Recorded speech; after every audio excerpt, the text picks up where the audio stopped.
Avec la hausse des prix, l'alimentation devient une préoccupation majeure pour les électeurs.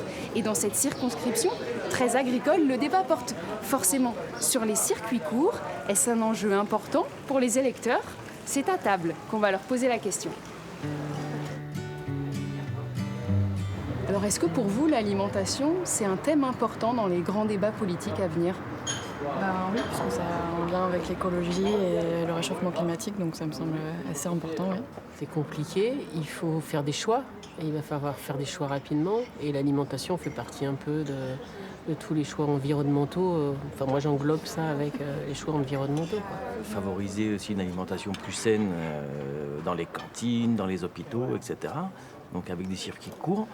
Peut-être au niveau des lois, permettre un dégrèvement de taxes ou des choses comme ça pour favoriser un développement local et aussi ramener de l'emploi dans la région.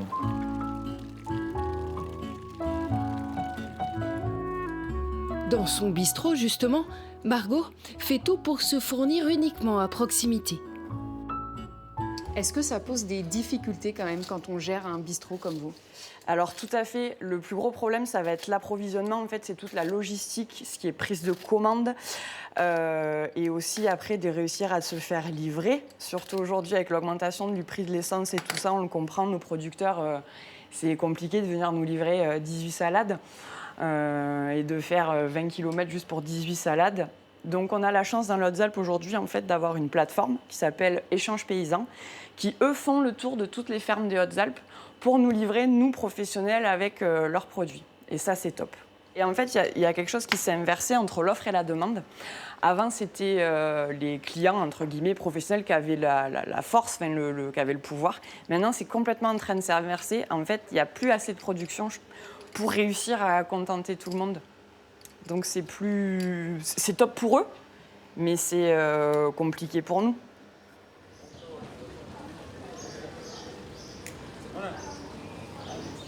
Alors pour inciter la restauration collective à utiliser le plus possible de produits locaux, eh bien, le ministère de l'Agriculture finance des projets alimentaires territoriaux. Ici, dans les Hautes-Alpes, c'est appliqué depuis tout juste un an, le printemps 2021 notamment.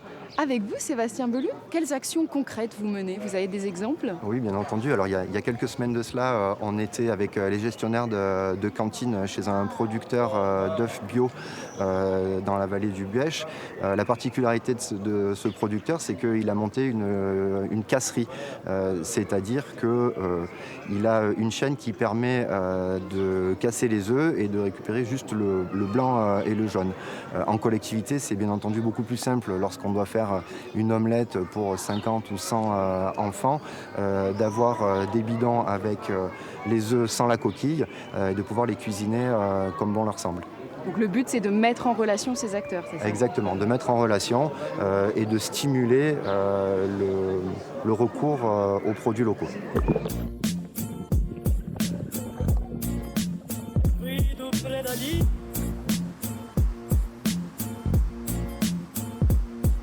Alors parmi ces producteurs qui tentent de dynamiser le secteur de l'agroalimentaire dans les Hautes-Alpes, on rencontre souvent des jeunes qui ont quitté le territoire, font une partie de leur carrière dans des grands groupes et puis reviennent ici plein d'idées. C'est notamment le cas de cette pisciculture en plein développement.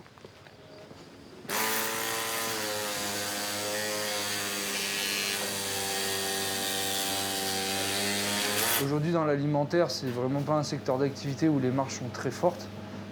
Du coup, pour s'en sortir, il y a deux options. Soit on fait énormément de volume, mais qui dit gros volume dit contrat avec des très gros distributeurs et donc une dépendance vis-à-vis des prix de marché au moins nationaux, voire internationaux selon les produits qu'on fait. Donc c'est soit la première option, faire du volume, et la deuxième option, ça va être de maximiser la valeur ajoutée par le travail. Et donc nous, c'est l'option sur laquelle on est parti. Et après, on a adapté aussi nos circuits de distribution de façon à pouvoir vendre au maximum en vente directe nos produits auprès des clients.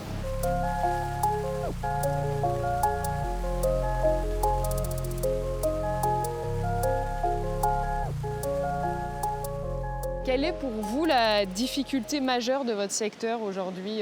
Qu'est-ce qui Ça dépend, on a le droit d'en donner combien? Alors nous, sur notre secteur d'activité qui est la pisciculture, en fait, il faut savoir que c'est pas reconnu comme de l'agriculture. Donc en fait, on n'est pas subventionné et du coup, alors qu'on a les mêmes contraintes que l'agriculture traditionnelle, à savoir l'acquisition de foncier, d'équipements quand même assez coûteux, etc., à la fois sur l'élevage et sur l'atelier de transformation. Nous, ce qu'on aimerait bien, c'est vraiment qu'il y ait une modernisation de l'administration autour de notre secteur d'activité, parce que ça progresse beaucoup moins vite que le développement technique des productions, des aliments, etc. Et aujourd'hui, on importe énormément de poissons de l'étranger, alors qu'en fait, on arriverait à le produire en France, mais il faudrait que les règles administratives soient au goût du jour, alors qu'aujourd'hui, on est encore soumis à des règles qui ont été faites il y a 50 ans.